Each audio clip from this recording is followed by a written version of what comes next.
आप लोगों को एक कथा मालूम है, धृतराष्ट्र महाभारत तो सभी लोग जानते हैं ना। महाभारत सब जानते हैं, नहीं जानते? महाभारत हुआ कौरव पांडवों का, जिसमें हमारे कन्हैया जी की ये कथा हो रही है। वो अर्जुन के ड्राइवर बने थे। माने पहले ड्राइवर के लिए सारथी कहते थे, आज उस सारथी का नाम चेंज हो गया, उसे ड्राइवर कहते हैं। धृतराष्ट्र के 100 पुत्र एक साथ क्यों मारे जाते हैं? जब गांधारी के 100 पुत्र मारे गए, गांधारी बिलखने लगी, तब मेरे कन्हैया वहां प्रकट होते हैं, गोविंद प्रकट होते हैं। और जैसे कन्हैया प्रकट हुए, कन्हैया ने प्रकट होकर के कहा, गांधारी क्यों नहीं हो?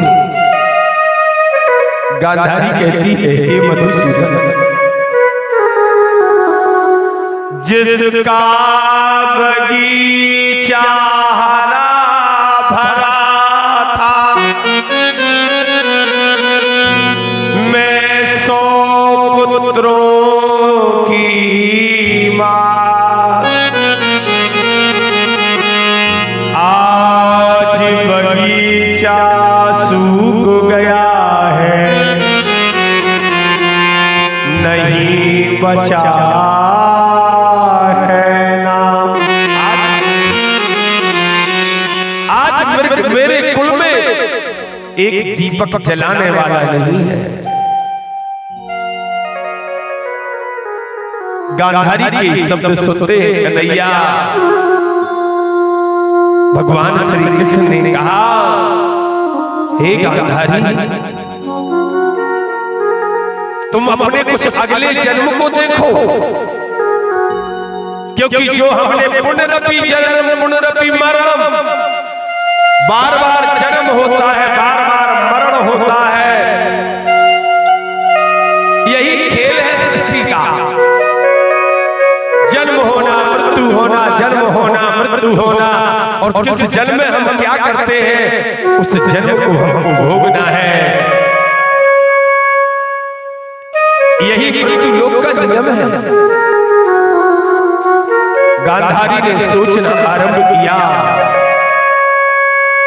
सोचते सोचते सोचते गांधारी कहने लगी, हे मधुसूदन, हे गोविंद, मैं तो अपने अनेक जन्मों को सोच रही हूं, मैंने किसी जन्म में कोई भी पाप नहीं किया, मैंने किसी भी जन्म में एक लेस मात्र पाप नहीं किया। और ये किन पापों की सजा है जो आज 100 पुत्र मेरे एक साथ मारे गए। 100 पुत्रों में एक भी पुत्र मेरे नजदीक नहीं है। भगवान कृष्ण कहते हैं, हे गांधारी, याद करो, अगले जन्म में देखो, एक हंसनी, आप राजा थे, आप एक अच्छे राजा थे, एक आप अच्छे शासक थे,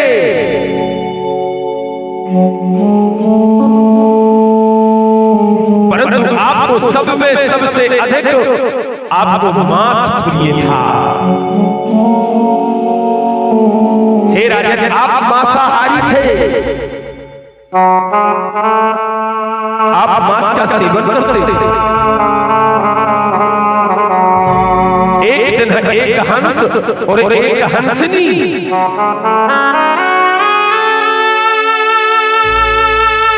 आपके पास आते हैं, आपके पास में एक साथ में अपने 100 बच्चे, छोटे छोटे से बच्चे आपको सौंप करके जाते हैं।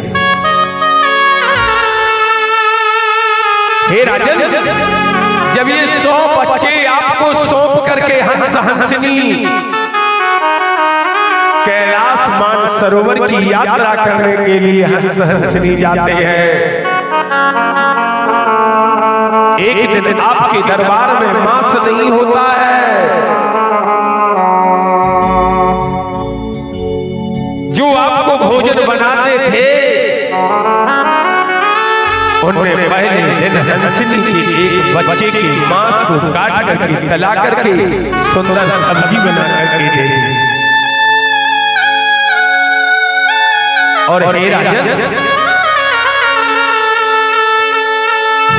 आपकी महारानी ने वो मांस बना करके आपको परोस दिया, आपने खा लिया।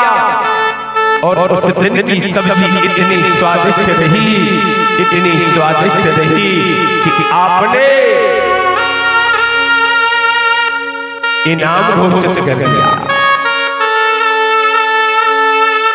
ऐसे चलते चलते आपके इनाम के कारण जो आपको मांस देता था वह एक एक दिन में 100 दिन तक हंस हंसनी के एक एक बच्चे का मांस खिलाते रहे और आप खाते रहे। हे धृतराष्ट्र, हे गांधारी, ये महापाप तुमने जो किया, हंस हंसनी जब लौट करके आए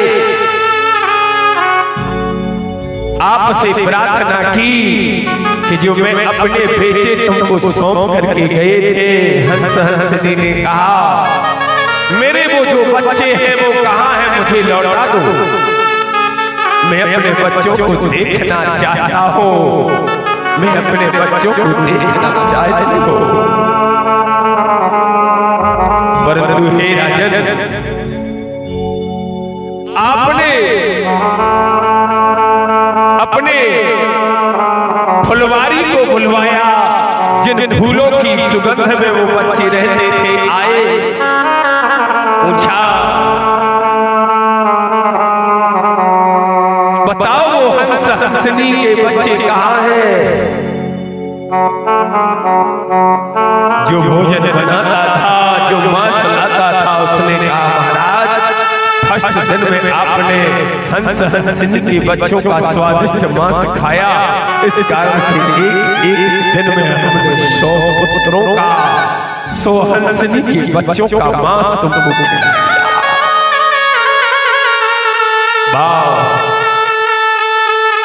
ये सुनकर के हंस हंसनी रोने लगे। राजन, हे राजन, ये तुमने हमारे साथ विश्वासघात किया।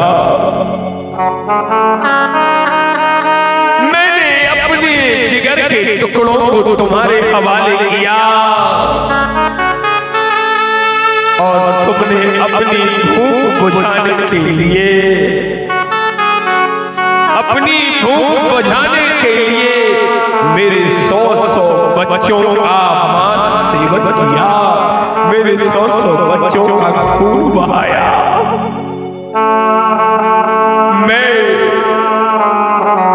हंस हंसनी राजन तुम्हें श्राप देती हो।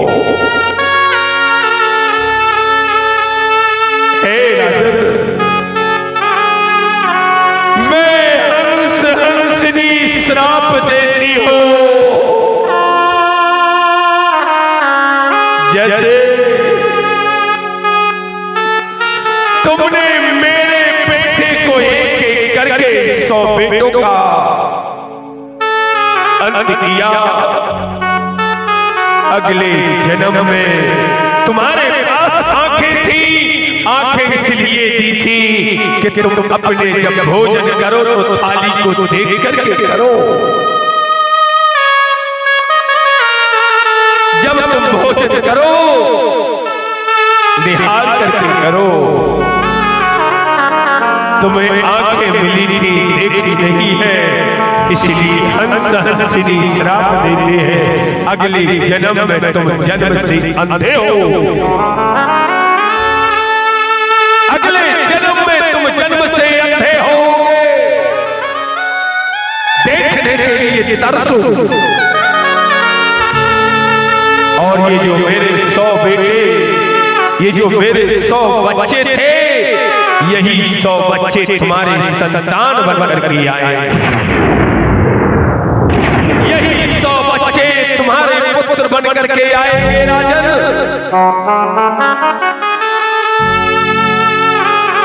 एक एक करके तुम्हारे 100 पुत्रों का लहू बहेगा, तुम सुनते रहोगे। जैसे मैंने सुना है, मैंने देखा नहीं है, मैंने सुना है, वैसे तुम सुनते रहोगे और दुखों को भोगते रहोगे, तब मालूम चलेगा। जितना एक मनुष्य के बच्चे को बिछड़ने से उतना दुख होता है, उतना ही कष्ट हर जीव के बच्चे के बिछड़ने से होता है। जितना प्रिय मनुष्य के लिए अपना बेटा होता है, उतना प्रिय एक मक्खी को भी अपना बच्चा प्रिय होता है, सबको प्रिय होता है। सो भगवान सुखदेव जी कहते परीक्षित, हे राजन, इस श्राप के कारण धृतराष्ट्र के 100 पुत्र होते हैं और एक एक करके 100 के 100 पुत्र मारे जाते हैं। बोलिए भक्ति और भगवान की, बोलिए राजा रामचंद्र महाराज